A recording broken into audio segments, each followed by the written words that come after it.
مريدي لا تخف الله ربي، مريدي لا تخف الله ربي. عطاني رفعة نيت المنال، عطاني رفعة نيت المنال.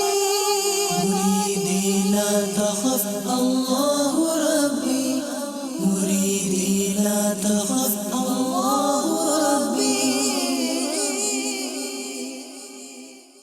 الحمد لله رب العالمين والصلاة والسلام على سيد المرسلين أما بعد فأعوذ بالله من الشيطان الرجيم بسم الله الرحمن الرحيم الصلاة والسلام عليك يا رسول الله وعلى آلك وأصحابك يا حبيب الله الصلاة والسلام عليك يا نبي الله وعلى آلك وأصحابك يا نور الله. مجمع الزوائد حدیث نمبر 17298.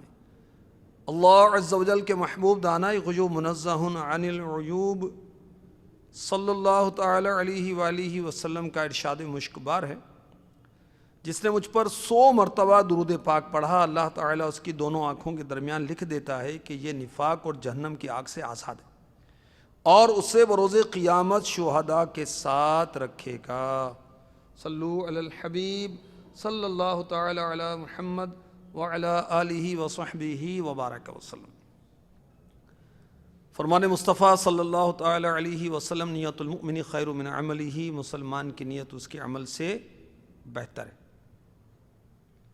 اللہ تبارک و تعالیٰ کی رضا اور حصول ثواب کی نیت کے ساتھ سلسلے میں شرکت کیجیے، اور حسب حال جس قدر اچھی نیتیں زیادہ کریں گے اجر و ثواب بھی بڑھتا چلا جائے گا. غوث السمدانی، قندیل نورانی، شہباز لامکانی، شیخ عبد القادر جیلانی الحسنی والحسینی قدس سرہ الربانی کا عربی قصیدہ، جو کہ قصیدہ غوثیہ کے نام سے مشہور ہے، وہ اس سلسلے میں پیش کیا جا رہا ہے.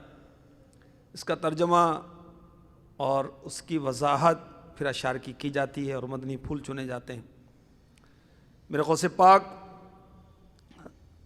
سید سادات، غوث الافراد، قطب الارشاد، قطب الاقطاب رحمۃ اللہ تعالی علیہ فرماتے ہیں: درست العلم حتی صرت قطبا ونلت السعد من مولا الموالی.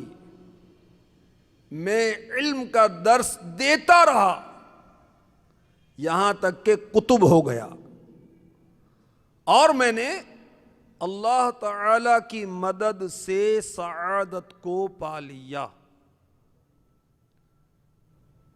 اس کو کسی نے قصیدہ غوثیہ کے شعر کو اردو میں یوں نظم کیا: درس اور تدریس علم دین نے، معرفت ربی کے اس آئین نے، اس قدر درجے کیے مجھ کو عطا، غوث سارے جہاں کا میں ہو گیا.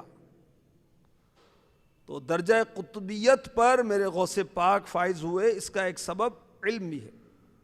مدی چینل کے ناظرین، علم یہ ایسی چیز ہے، ایسی شے ہے کہ جس کی وجہ سے انسان اعلیٰ سے اعلیٰ مناصب پر فائز ہو جاتا ہے. اللہ اکبر. علم کی کیا شان ہے. غوث پاک رضی اللہ تعالی عنہ کو علم سے بہت زیادہ دلچسپی تھی، اور علم دین حاصل کرنے کی خاطر ہی آپ نے جیلان سے بغداد کا سفر کیا، اور علم دین میں ایسا آپ کا شغف تھا کہ آپ خود جامعہ میں طلباء کو پڑھاتے تھے، اور طلباء کہیں اور جانا گوارا نہیں کرتے تھے، کیونکہ میرے غوث پاک علم و حکمت کے سر چشمہ تھے. سبحان اللہ.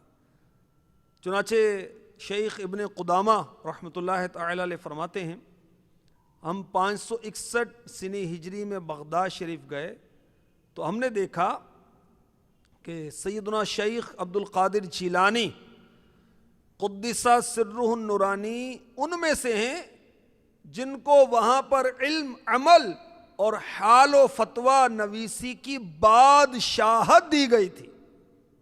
کوئی طالب علم یہاں کے علاوہ کسی اور جگہ کا ارادہ اس لیے نہیں کرتا تھا کہ آپ کی ذات میں تمام علوم جمع تھے۔ جو آپ سے علم حاصل کرتے تھے، آپ ان تمام طلباء کے پڑھانے میں صبر فرماتے تھے، سینہ فراخ تھا، سیر چشم تھے۔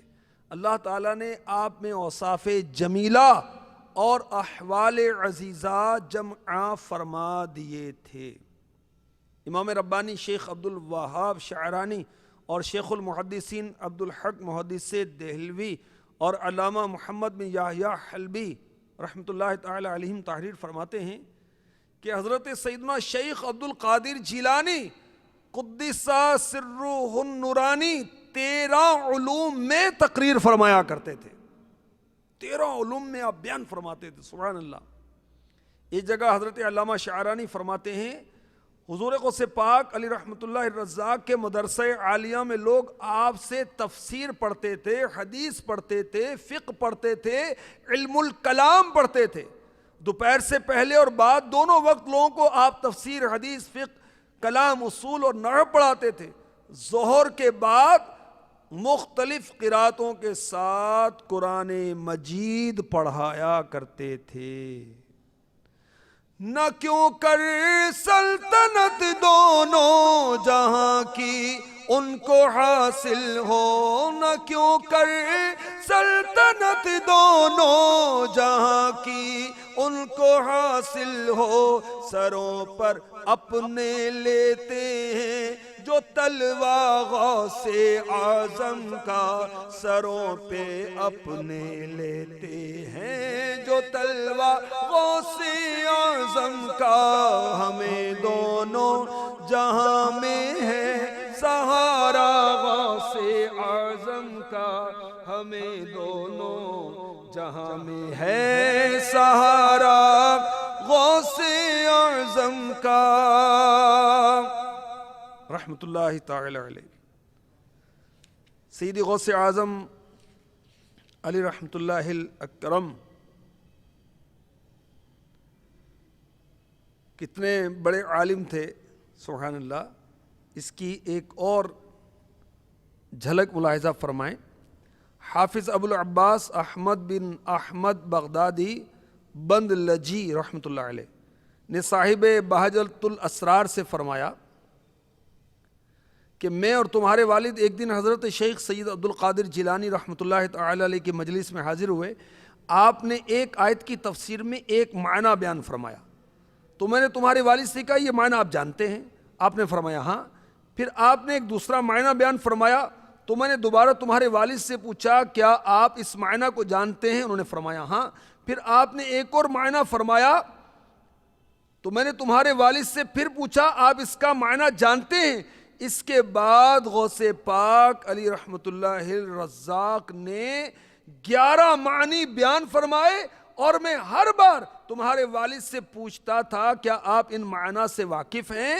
تو وہ یہی کہتے ان معنوں سے واقف ہوں، یہاں تک کہ غوث پاک نے پورے 40 معنی بیان کیے جو نہایت عمدہ اور عزیز تھے۔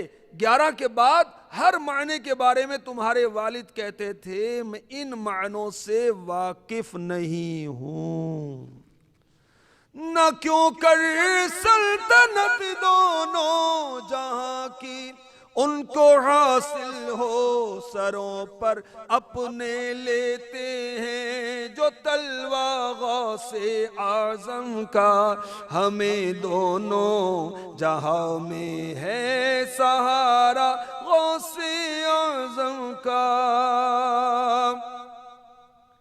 حضرت شیخ عبد الحق محدث دہلوی رحمۃ اللہ تعالی علیہ اخبار الاخیار صفحہ 11 پر لکھتے ہیں کہ ایک روز کسی قاری نے غوث پاک کی مجلس میں قرآن پاک کی ایک آیت تلاوت کی، تو غوث پاک نے اس آیت کی تفسیر میں پہلے ایک معنی بیان کیے، پھر 2، اس کے بعد 3، یہاں تک کہ حاضرین کے علم کے مطابق آپ نے اس آیت کے 11 معنی بیان فرمائے، پھر دیگر وجوہات بیان کی جس کی تعداد 40 تھی، اور ہر وجہ کی تائید میں علمی دلائل بیان فرمائے، اور ہر معنی کے ساتھ سند بیان فرمائی. آپ کے علمی دلائل کی تفصیل سے سب حاضرین حیران ہو گئے. کیا شان غوث اعظم کی، سبحان اللہ. فرشتے مدرسے تک ساتھ پہنچانے کو جاتے تھے، یہ دربار الہی میں ہے رتبہ غوث اعظم کا، ہمیں دونوں جہاں میں ہے سہارا غوث اعظم کا. اے عاشقان غوث اعظم، غوث پاک کتنے بڑے عالم تھے آپ نے سنا. کیا ہمیں فرض علوم آتے ہیں؟ غور کیجئے کون کون سے علوم سیکھنا ہم پر فرض ہیں. معلوم ہے ہمیں یہی معلوم نہیں تو پھر علم کا کیسے معلوم ہو کہ ہم نے یہ سیکھا ہے نہیں سیکھا. تو دعوت اسلامی کا مدنی چینل علم دین سکھانے کے لیے موجود ہے. دن رات مدنی پھول دے رہا ہے. دعوت اسلامی کے مبلغین اپنی علم بھری صحبتیں دینے کے لیے تیار ہیں. مدنی قافلوں کے ذریعے سیکھ لیجئے علم. دعوت اسلامی کی ویب سائٹ کو وزٹ کیجئے، علم دین خوب حاصل کیجئے. کتنی کتابیں موجود ہیں، فری میں پڑھیے، فری میں اس کو ڈاؤن لوڈ کر لیجئے، فری میں اس کو پرنٹ آؤٹ بھی کر سکتے ہیں آپ. مکتبۃ المدینہ کی طرح طرح کی کتابیں موجود ہیں. کنز الایمان موجود ہے، قرآن پاک کا ترجمہ، تفسیر، حدیثوں کی کتابیں ہیں، اور دیگر کتنی کتب ہیں مکتبۃ المدینہ کی. علم دین سیکھنے کے ذرائع دعوت اسلامی کا ہفتہ وار اجتماع بھی ہے. علم دین سیکھنے کے ذرائع مدرسۃ المدینہ بالغان بھی ہے، اور بہت سارے ذرائع دعوت اسلامی نے فراہم کیے ہوئے ہیں. ان سے فائدہ اٹھائیں. اب غوث پاک سے عقیدت تو ہے، بہت اچھی بات ہے. غوث پاک تو اتنے بڑے عالم تھے اور علم دین سکھاتے تھے، اور ہم کیا سکھائیں گے؟ ہمیں نماز نہیں آتی، قرآن پاک دیکھ کر پڑھنا نہیں آتا، اور جو پڑھتے ہیں کچھ کا کچھ پڑھتے ہیں.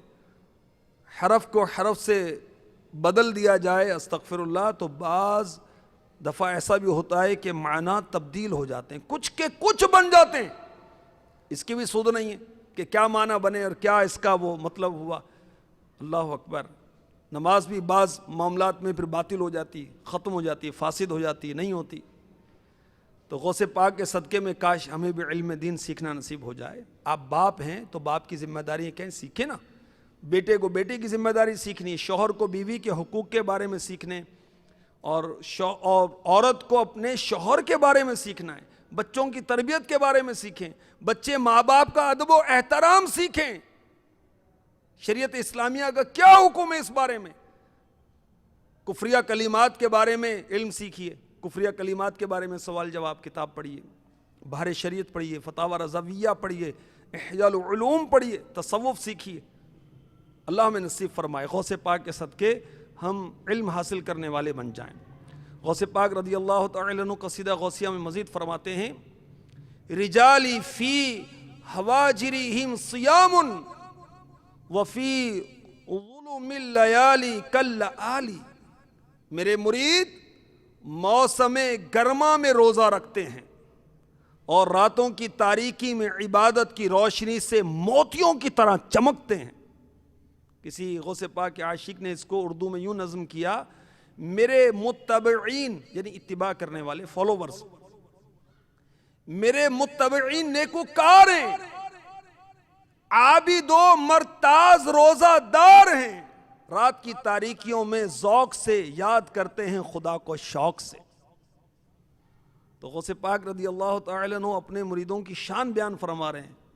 مرید تو ہر ولی کے ہوتے ہیں اور ان کے پیر و مرشد تربیت فرماتے ہیں، لیکن غوث پاک نے اپنی مریدوں کی تربیت کیا کی؟ سبحان اللہ.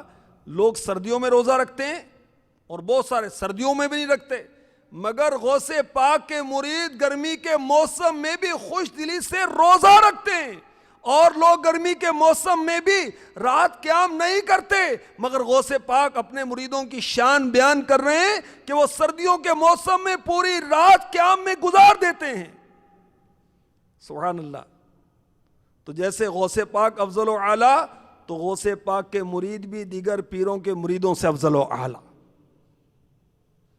غوث کیسے تو مرید کیسے ہونے چاہیے؟ اب غور کریں. میرے غوث پاک نے 40 سال عشاء کے وضو سے فجر کی نماز ادا کی. میرے غوث پاک نے 15 سال ہر رات پورا قرآن ختم کیا. تو ایک غوث پاک کے عاشق، ایک غوث پاک کے دیوانے، 11ویں پر ٹوٹ پڑنے والے، بہت اچھی بات ہے. مسلمانوں کو کھانا کھلانا بہت اچھا ہے، غوث پاک کے نیاز کرنا بہت اچھا ہے. بے نیازی ہیں بہت اچھا ہے. نمازی ہیں یا نہیں یہ تو غور کریں. نیاز کیا ہے؟ مستحب کام ہے، ثواب کا کام ہے. نماز کیا ہے؟ فرض ہے. فرض جماعت کے ساتھ پڑھنا واجب ہے. واجب ادا نہیں کرے گا گناہ ملے گا. نیاز نہیں کرے گا کوئی گناہ نہیں ہے. ہاں اگر نیاز کو کوئی حرام کہتا ہے، گناہ کہتا ہے، غلط کہتا ہے تو وہ غلط ہے، وہ گناہ گار ہوگا، کیونکہ اس نے شریعت پر افترا باندھا. شریعت نے اس کو ناجائز نہیں کہا. یہ تو بہت اچھا کام ہے، مسلمانوں کو کھلانا پلانا، ایصال ثواب کرنا اچھا کام ہے. تو ہمیں نیازی ہونا چاہیے مگر پہلے نمازی ہونا چاہیے. روزے غوث پاک جب دنیا میں تشریف لائے، 1 رمضان کو آپ کی ولادت ہوئی تو آپ نے آتے ہی روزہ رکھا، ماں کا دودھ نہیں پیا. غروب آفتاب کے بعد افطار فرمائی، اپنی امی جان کا دودھ پیا. اور یہ غوث پاک کے چاہنے والے غور تو کریں، نفلی روزے تو کیا رکھنے، رمضان کے روزے نہیں رکھتے. تو اللہ نصیب فرمائے. میرے آقا علیہ الصلوۃ والسلام ہر پیر کو روزہ رکھتے ہیں، اور مدنی انعامات میں امیر اہل سنت نے ہفتہ وار روزے کا ارشاد فرمایا ہے. ہر پیر کا روزہ رکھنا سنت ہے. میرے آقا علیہ الصلوۃ والسلام جمعرات کا بھی روزہ رکھتے تھے، ایام 20 کے روزے بھی رکھتے تھے، چاند کی 13، 14، 15 تاریخ کو. اللہ ہمیں نصیب فرمائے غوث پاک کی نسبت، غوث پاک کی محبت، آپ کی اطاعت، آپ کی اتباع نصیب فرمائے. آمین بجاہ النبی الامین صلی اللہ تعالی علیہ وسلم. مريدي لا تخف الله ربي، مريدي لا تخف الله ربي. عطاني رفعة نلت المنال، عطاني رفعة نلت المنال. مريدي لا تخف الله